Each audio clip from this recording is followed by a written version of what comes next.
Jesus said in John chapter 15 verse 4, abide in me and I in you.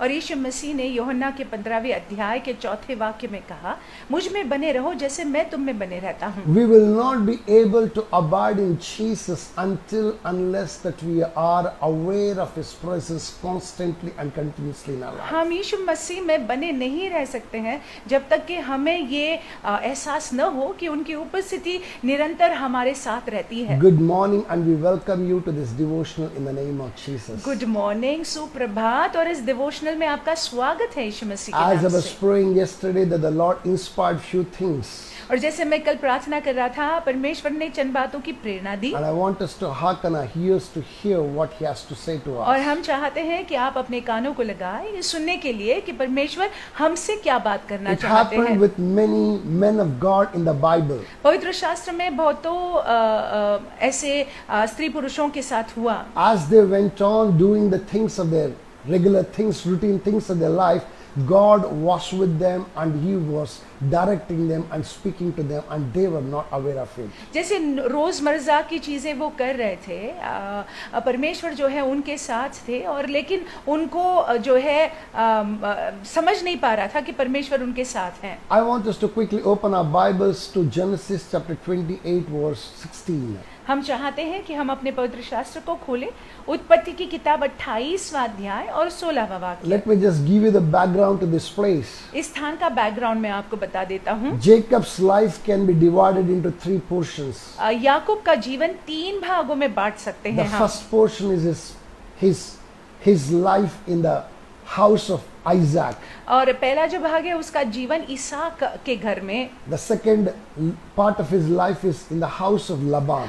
फिर दूसरा भाग उसके जीवन का लबान के घर में। And the third part is in the hands of God. और तीसरा भाग परमेश्वर के हाथों में। My brothers, he was about to finish his first portion of his life. और वो अपने जीवन का पहला भाग खत्म करने ही वाला था। In this stage that he was a cheater. और यहाँ पे पहले भाग में वो एक ठगने वाला था। He had cheated his brother of his birthright. उसने अपने भाई को ठगा था, उसके भाई के जन्म सिद्ध हक को उसने छीन लिया He था। had lied to his own father. उसने अपने खुद के पिता से झूठ बोला And था। as he was facing the wrath of his brother, he was running away from him. और अपने भाई के प्रकोप से वो भाग रहा था दूर। As he was en route to his uncle's house, जैसे वो अपने मामा के घर जा रहा था, he came to a particular place. वो ऐसी जगह पर आया, As it was very dark and evening, और शाम हो रही थी, सांझ हो रही थी, and he lied down there. और वहां पे वो सोया। His body was tired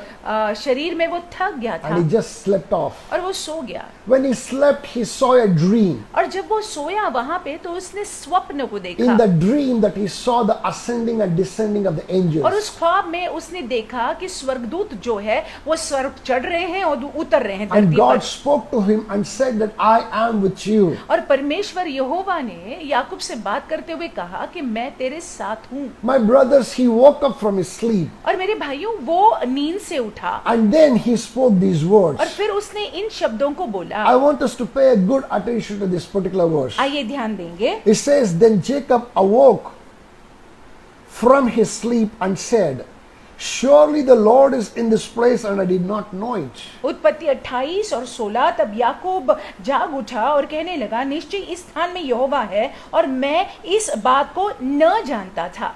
Surely the Lord is in this place, but I did not know it. निश्चय ही यहोवा इस स्थान में है और मैं इस बात को न जानता था। God made me to underline these words. और परमेश्वर ने मुझको कराया कि मैं यहाँ पे रेशा लगाऊं।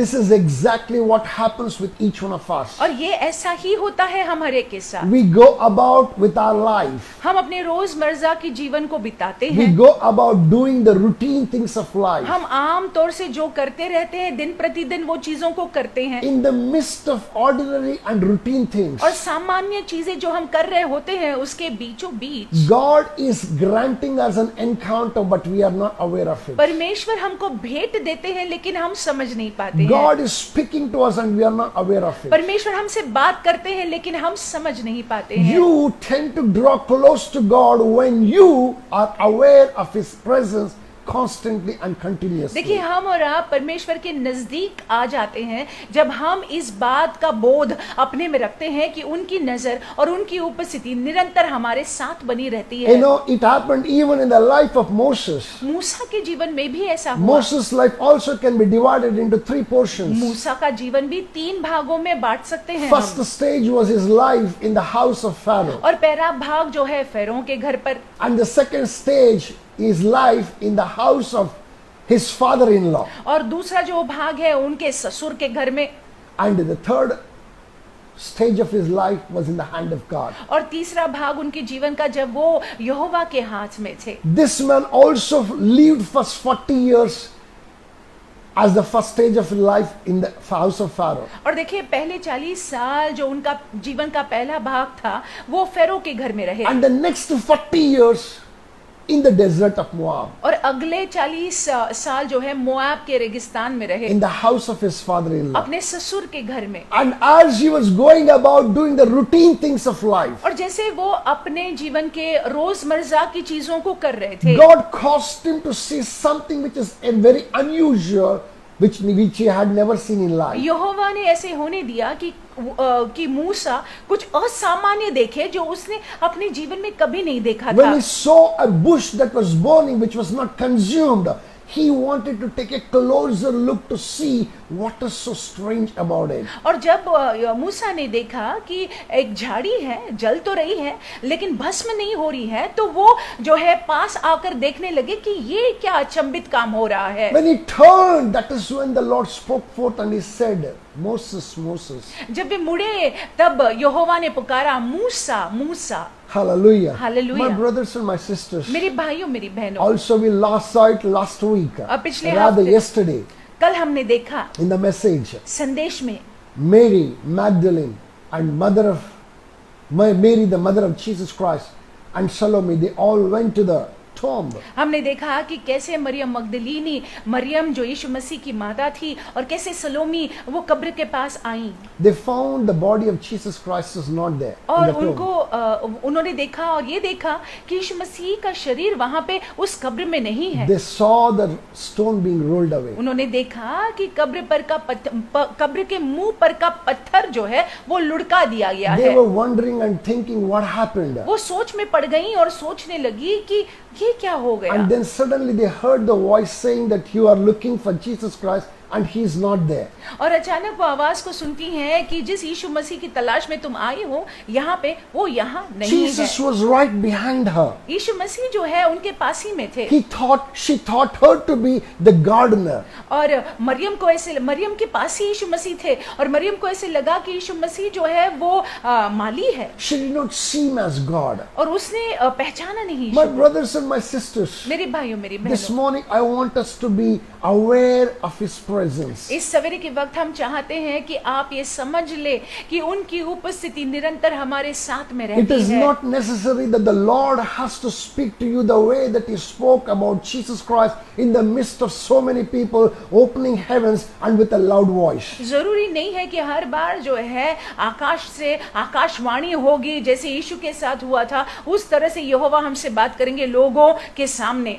God always speaks to us in still small voice in the routine things of life. देखिए, हल्की आवाज में यहोवा बात करते हैं। आमतौर से जब हम आम मर्जा के जीवन के कामों को करते हैं, वो हमसे बात करते हैं हल्के धीमे आवाज में, वो हमसे बात करते It हैं। is those who actually crave for him. और वो लोग जो उनकी लालसा करते हैं, It is those who actually seek him. वो लोग जो उनको खोजते हैं, And most तलाशते हैं, importantly, who are aware of his presence. वो लोग जो समझते हैं कि उनकी उपस्थिति उनके साथ है, They would be able to hear his voice. वो उनकी आवाज को सुन पाएंगे। I do not know what you're going through this morning. इस सवेरे के वक्त हम नहीं जानते I कैसी want to चीजों tell से you- आप गुजर रहे I हैं, want to tell you something. लेकिन मैं आपसे कुछ कहना Listen to चाहूंगा। this carefully. ध्यान से सुन The लीजिएगा। Lord wants to speak to you. परमेश्वर आपसे बात करना And चाहते हैं, he is speaking to और you. वो आपसे बात कर रहे हैं। Please be aware in your spirit of his presence. कृपा कर अपनी आत्मा में समझ लीजिएगा कि उनकी उपस्थिति है।